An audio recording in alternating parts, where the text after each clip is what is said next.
The screeching tires, shattering glass, and twisting metal that erupted at the moment of the car crash seemed to make time stand still. Mary had turned the steering wheel without hesitation, bracing for the inevitable impact. Outside the emergency room doors, onlookers gasped in shock, their breaths caught in their throats. Nurses spoke in hushed tones, marveling at the lengths one person would go to save another.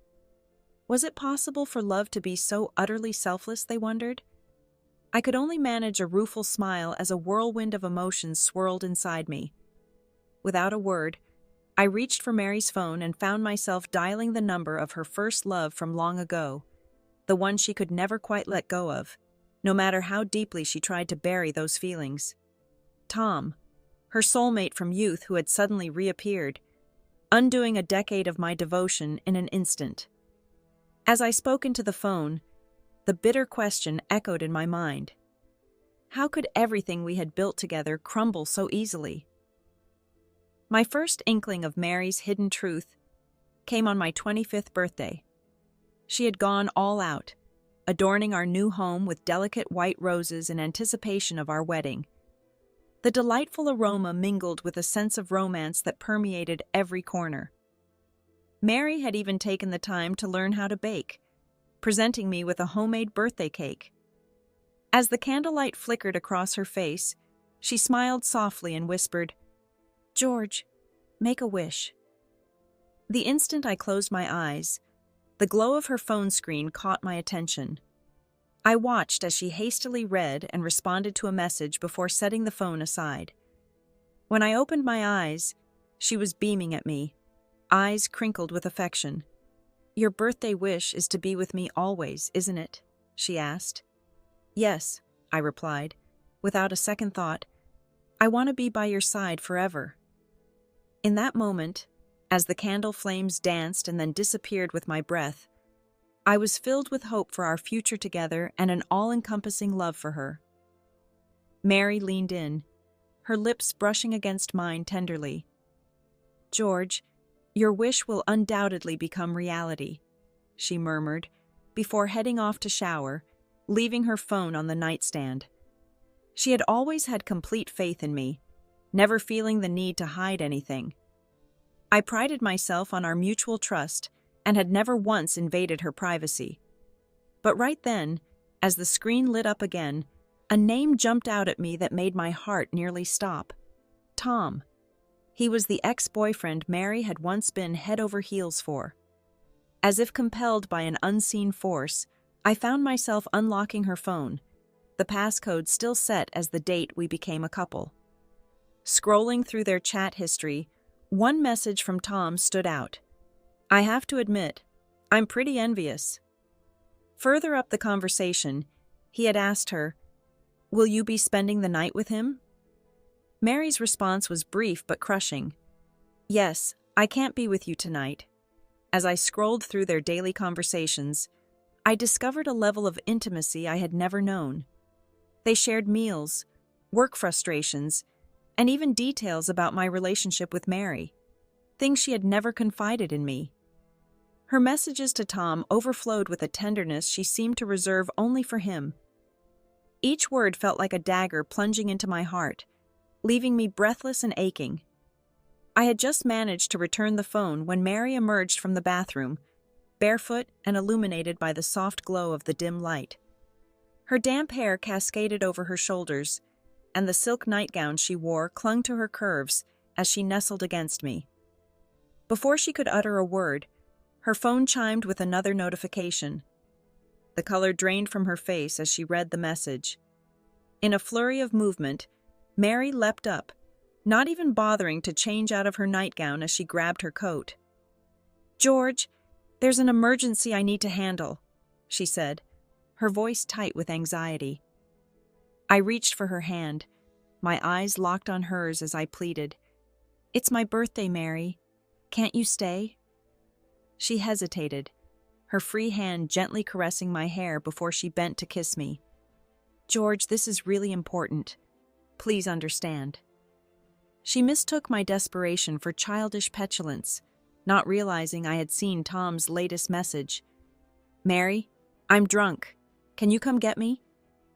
Despite my protests, Mary slipped her hand from mine and walked out the door without a backward glance. The wall clock ticked relentlessly, reminding me that even these last precious minutes of my birthday were not enough to make her stay. As the hour hand crept past midnight, my special day faded away, but sleep eluded me. I lay on the sofa, my gaze fixed on the glittering chandelier as my mind wandered to the past. I had first met Mary when I was just 10 years old, 15 years ago. The memory of her departure was seared into my mind. She had prepared a bowl of noodles topped with a fried egg, tears mingling with her smile as she watched me eat. Afterward, she held me close and whispered, "George, I'm so sorry for failing you. Please don't blame me." With those words, she swallowed the sleeping pills she had been saving for this moment. I didn't cry or make a fuss. Even at that tender age, I understood that leaving might be the only solace for her. Whenever my father lost money or drowned himself in alcohol, he would take out his rage on us, leaving my mother battered and bruised. The bruise at the corner of my mother's mouth remained, even as she left us behind. With her gone, my father's resentment found a new target in me. A gambler who never knew when to quit. He drowned his sorrows in alcohol each time he lost. In his drunken rages, he would lash out at me, his words cutting deeper than any physical blow. "You little jinx! What kind of name is George anyway? Your mother cursed you with this unlucky name, and now you've stolen all my good fortune, you little monster. She was no better, though. Couldn't even stick around, could she? Just up and died, leaving me with you, this burden that nobody wants or loves." I had grown accustomed to his tirades, but those last words, "Nobody loves you," struck me like a bolt of lightning, searing into my very core. In our small town, everyone knew about my family's misfortunes. At school, my classmates kept their distance, mocking me behind my back. "His dad's a gambling addict, and his mom killed herself. He's just a walking disaster waiting to happen." They tormented me, pouring water on my chair and leaving dead mice in my desk. Only Mary, a recent transfer student, had the courage to stand up for me. With a gentle touch, she would use her scented tissues to help me dry off, and despite her own fear, she never hesitated to dispose of the mice. When others called me a burden and a disaster, she would stand tall before me, her voice soft but firm. "George, don't listen to them. You're not a disaster, and you're certainly not a burden. This world is a beautiful place, and you are a beautiful part of it." Years passed, and through my own determination and the help of a school student loan, I managed to finish both high school and college. Although Mary and I couldn't attend the same university, we found ourselves in the same city. While I immersed myself in my studies, she fell head over heels in love. Tom, a charismatic figure at her school, had it all: a talent for singing and playing the guitar, and a magnetic personality that drew people to him like moths to a flame. Mary was no exception. Her excitement was palpable as she would gush about him to me. "George, you won't believe it. Tom smiled at me today. He sat next to me in class, George. Can you imagine? I think he might actually like me, George. Isn't that incredible? George, Tom and I are together now." Their love burned hot and bright, but it was not meant to last. Tom's popularity and outgoing nature fueled Mary's jealousy. When a girl publicly confessed her feelings to Tom, even going so far as to kiss him, Mary's world shattered. Despite Tom's rejection of the girl's advances, the hug he offered her was enough to send Mary into a tailspin. In the midst of their heated argument, Tom remained calm, his words measured. "Mary, she kissed me first. You can't blame me for that." But Mary, her eyes red with tears and her heart heavy with betrayal, could not see past her own pain. In a fit of rage, Mary slapped Tom, severing their relationship in an instant. The aftermath left her shattered, and I found myself setting aside everything to be by her side. When she drank to numb the pain, I joined her, offering a listening ear and a shoulder to cry on. One evening, after a few too many drinks, Mary leaned against me, her words slurring slightly. "George, you're the only one who truly cares for me." Little did she know, in my heart, she was the only one who had ever shown me genuine. "George, something urgent came up at work, and I have to go on a business trip for a few days. I promise I'll make it up to you when I get back." The questions burning in my mind remained unspoken as I replied, my tone even. "Okay, travel safely." Deep down, I knew there was no business trip. Last night, Mary had gone to Miami with Tom for a vacation. Curiosity got the better of me, and I found myself unblocking Tom's social media account, which I had avoided for years. His life, as portrayed online, was a vibrant tapestry, a stark contrast to my own mundane existence.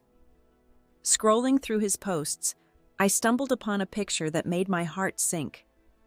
It was taken at a high-end Western restaurant, and in the bottom right corner of a wine glass, a woman's silhouette was reflected. The delicate features, cascading waves of hair, and the unmistakable red dress. It could only be Mary. The memory of our anniversary came flooding back. We had reservations at a fancy restaurant, but at the last minute, Mary claimed she had a work event and couldn't make it. I had spent hours preparing an elaborate dinner at home, waiting for her until the clock struck 11.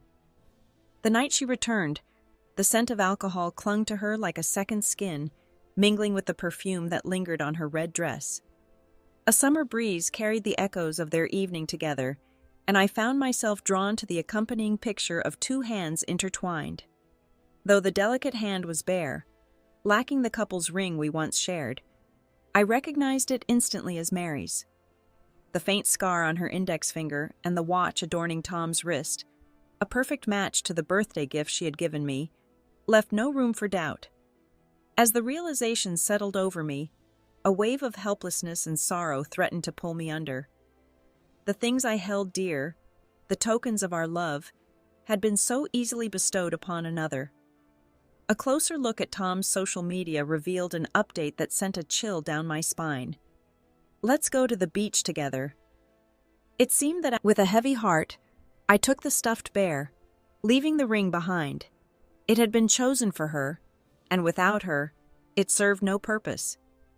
In the span of an afternoon, I found myself in a new apartment, the process of renting far simpler than mending a broken heart. Yet, as I stood in the empty room, the loneliness threatened to consume me. The following day, Mary appeared outside my office, her eyes red and swollen with tears.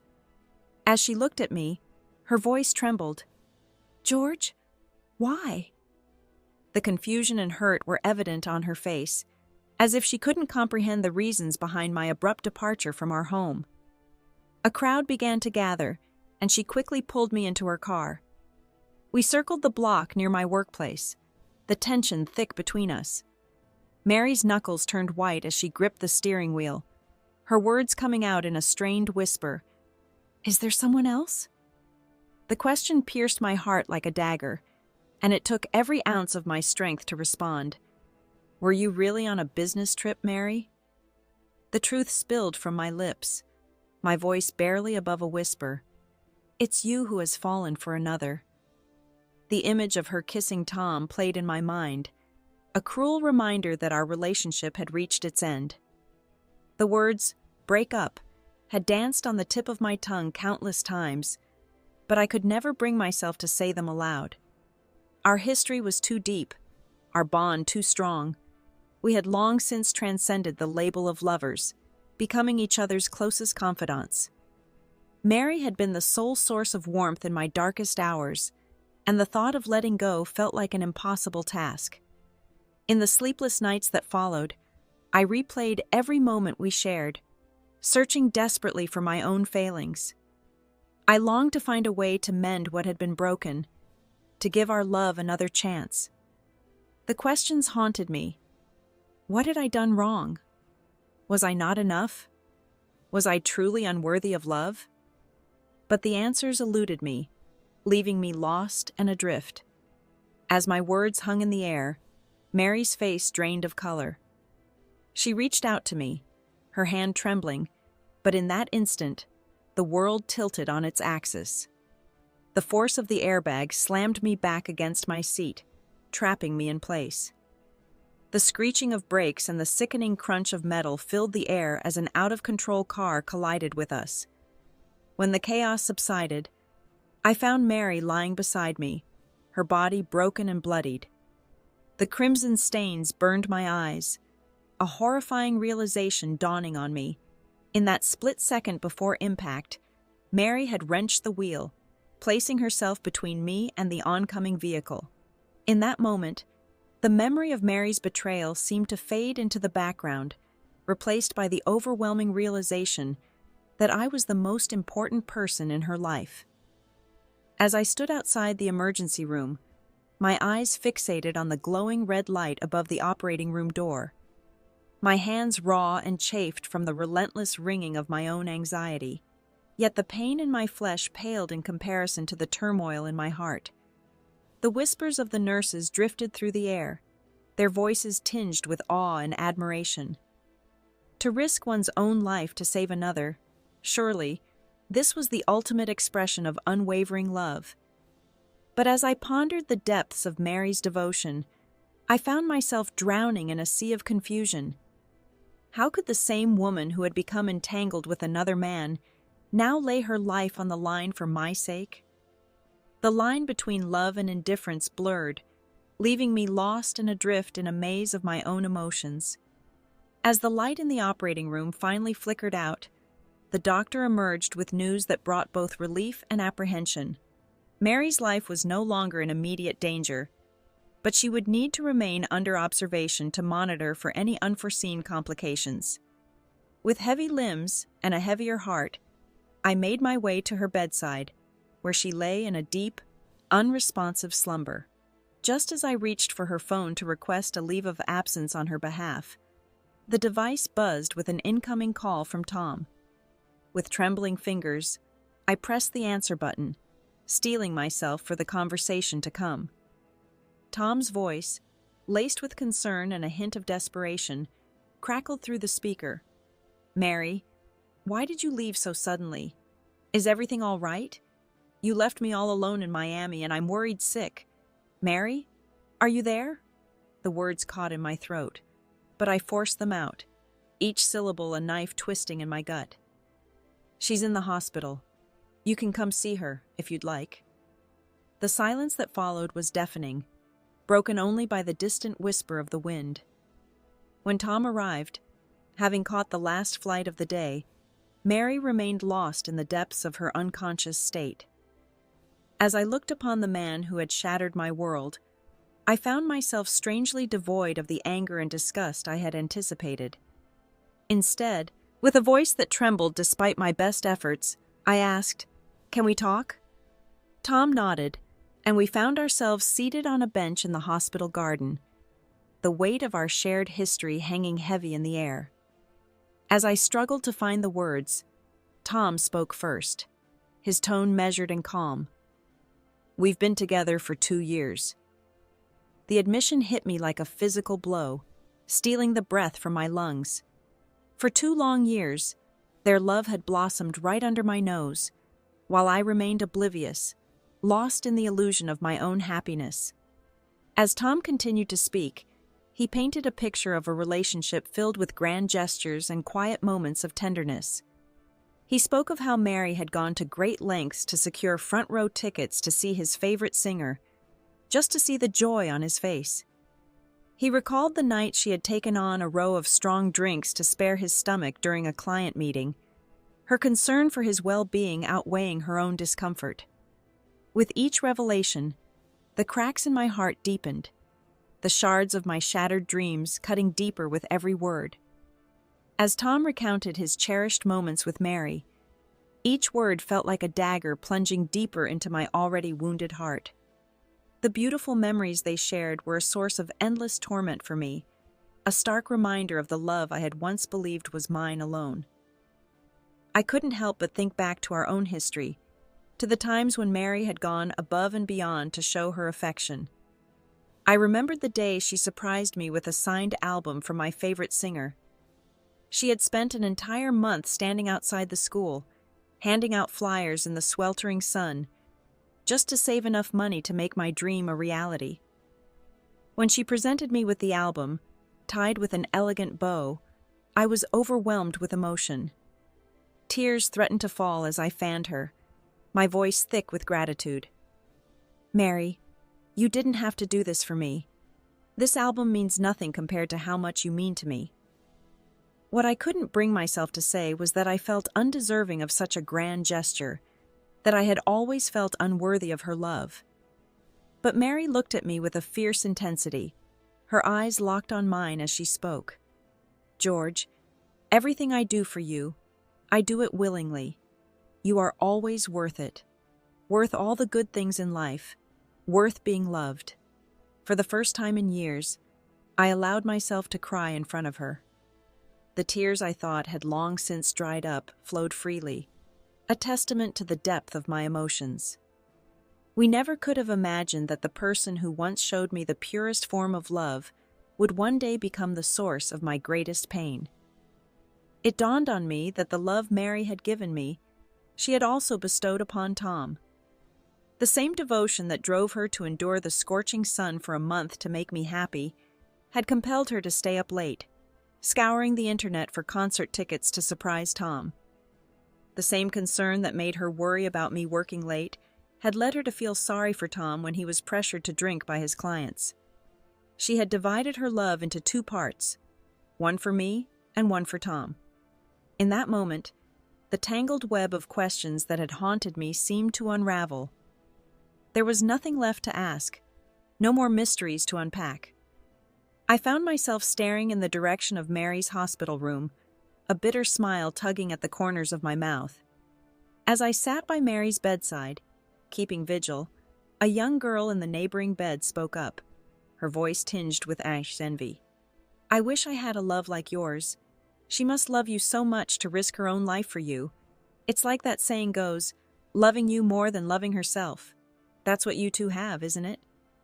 Her words hung in the air, a bittersweet reminder of the love I had once believed in, the love that had now been tainted by betrayal. The innocence of her statement only served to amplify the pain that consumed me, a pain that I knew would leave scars that might never fully heal.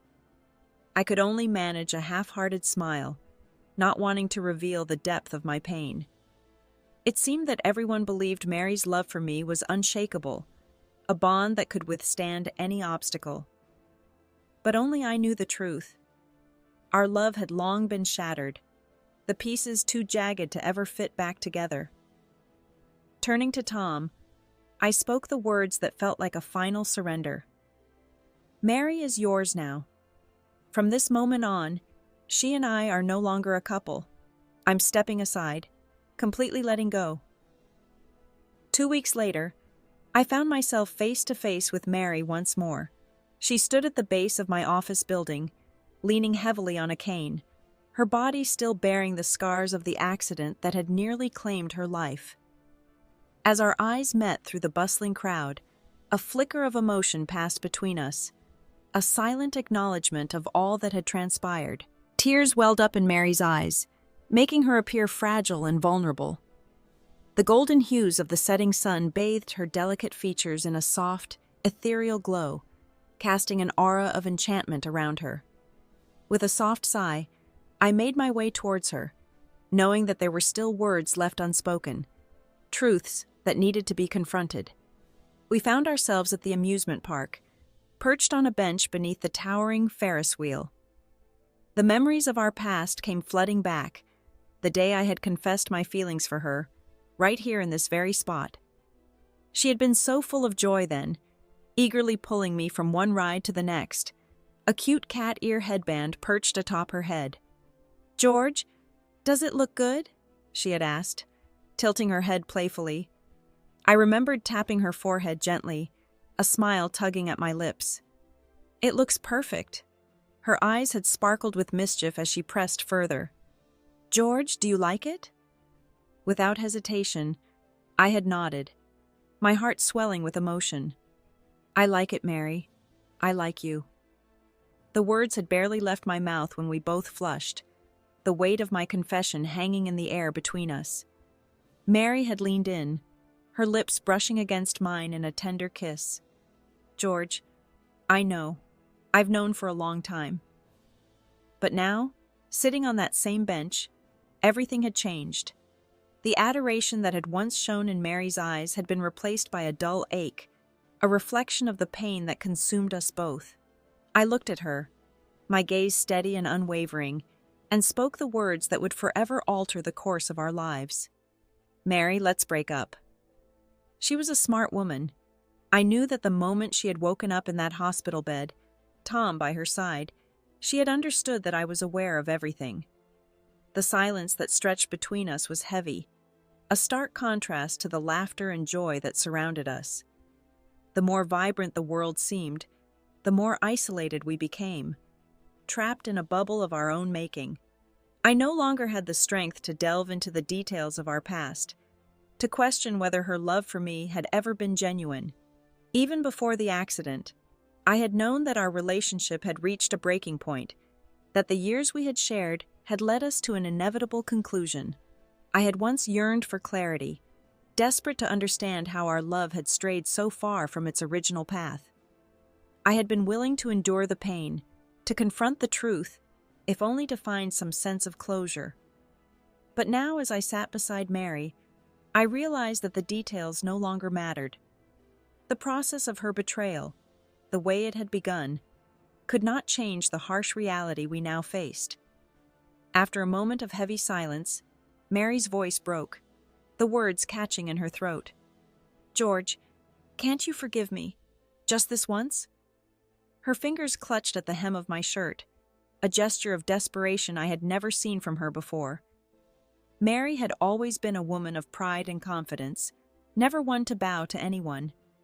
When she had ended things with Tom, she had done so with her head held high, even as she fought back tears. But now, in this moment, that strength had vanished, replaced by a vulnerability that felt foreign and unsettling. I shook my head, my voice steady despite the ache in my chest. Mary, some things can't be forgiven. The moment you chose to be with Tom, you should have known that this is where we would end up. You made that choice, knowing the consequences. My mind drifted to a distant memory, a day when Mary had attempted to cook a special meal for me. In her eagerness, she had accidentally broken a bowl, cutting her leg in the process. As I tended to her wound, applying medicine and wrapping a bandage around her skin, she had looked at me with tearful eyes and made a promise. George, we'll always be together, never apart. I had nodded without hesitation, echoing her vow. Of course, we'll never be apart. But now, as we sat on this bench, the weight of those words felt hollow. She was still the same woman I had loved, but the purity of that love had been tainted. There was someone else in her heart now, a presence that could not be ignored. No, I don't agree to break up, Mary pleaded, her grip on my hand tightening. George, I love you. I truly love you. I can't bear the thought of being apart from you. I sighed, the sound heavy with resignation. Mary, if you've grown tired of our life together, you can tell me directly. We can go our separate ways peacefully. But you can't have it both ways. You can't pretend to be devoted to me while finding happiness in the arms of another man. My gaze fell to the ground, my voice thick with emotion. Mary, can you honestly say that your heart can be divided between two people at the same time? She fell silent, stunned by the question. I could see the conflict in her eyes, the struggle between the excitement Tom offered and the stability I provided. Mary had always been greedy, wanting to have it all, unwilling to make the sacrifices that love sometimes demanded. Her eyes, now rimmed with red, locked onto mine. Tears began to fall, tracing paths down her cheeks. George, in my heart, you will always be the most important. I never wanted us to be apart. She threw herself into my arms, clinging to me as if her life depended on it. Her face pressed against my chest, her tears soaking through the fabric of my shirt. I could feel the heat of her sorrow, the desperation in her embrace. But even as I held her, I knew that the trust between us had been shattered. The love we once shared had been twisted into something unrecognizable, a pale imitation of the bond we had once believed was unbreakable. George remained steadfast in his resolve, even as Mary's tears continued to fall. "Mary, please don't cry anymore. I won't change my mind because of your tears," he said, gently wiping her cheeks with his sleeve. "After all these years, you know me better than anyone. We can't go back to the way things were, so why prolong this pain?" Mary's sobs intensified, her genuine fear of losing George evident in her eyes. Despite the sincerity of her love, it had become tainted by her actions, no longer the pure and untainted affection George once cherished. In a final attempt to prove her commitment, Mary called Tom in George's presence, determined to end their relationship. "Tom, what we had was just a temporary excitement, a fleeting novelty. It was never meant to last," she said, her voice trembling slightly. "In my heart, you could never compare to George." Tom's muffled response carried a hint of anger and disbelief. "Mary, were all your professions of love just lies then?"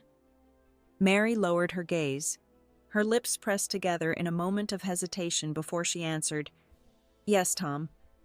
The truth is, we both got caught up in something that wasn't real." As she ended the call, Mary turned to George, her eyes brimming with hope as she clasped his hand tightly. "George, I've put an end to things with Tom. He won't stand between us anymore. Please, give me another chance." George gently withdrew his hand, his voice filled with resignation. "Mary, Tom was never the obstacle between us. It was your own inconstant heart." As Mary's tears flowed freely, George tenderly brushed them away once more. "Let's part ways amicably, Mary. It's for the best." This time, Mary didn't try to stop him from leaving, perhaps realizing that some mistakes, once made, are difficult to forgive. That night, George found himself on the balcony, rocking gently in a chair as he gazed up at the night sky.